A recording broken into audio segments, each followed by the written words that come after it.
The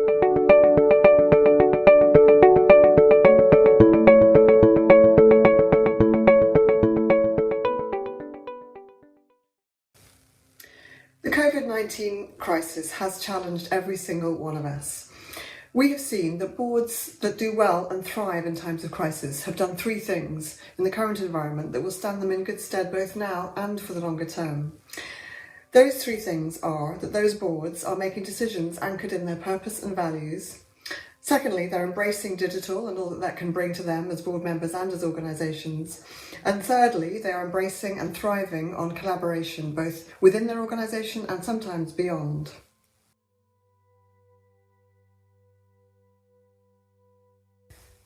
Number one, purpose and values. We know that at times of crisis, purpose and values are ever more important.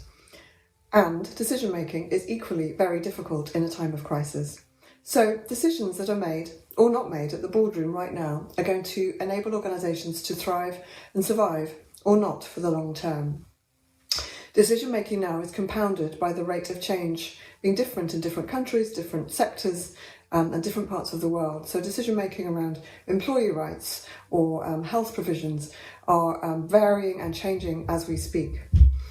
At the same time, boards need to make decisions about whether to stay open, what to do with their staff, whether to furlough their people or not.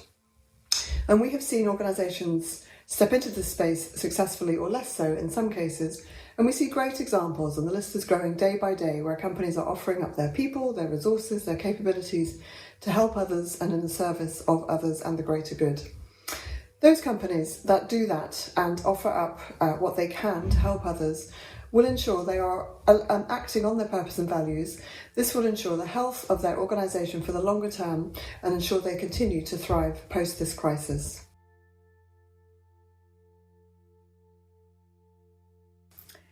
Number two, embrace digital. We know that many boards are not so used to working digitally, but this crisis, with all its virtual working, has truly transformed the way that all of us work. So for boards, this has meant virtual board meetings, much more frequent communication and much more informal communication, often in the intimacy of your own home. So what will this do for the boards in the longer term? We know that this could and will, we believe, improve board dynamics, improve trust, improve relationships, completely change the way that board meetings run and are operated globally. And interestingly, this could also mean that improved digital dexterity in the boardroom means that these organisations are better able to meet the needs of their consumers and their ever-changing digital needs.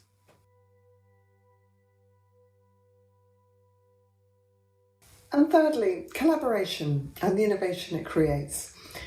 We've seen through this crisis some extraordinary examples of collaboration. We've seen countries collaborate with each other. We've seen competitors in the supermarket and retail space collaborating with each other.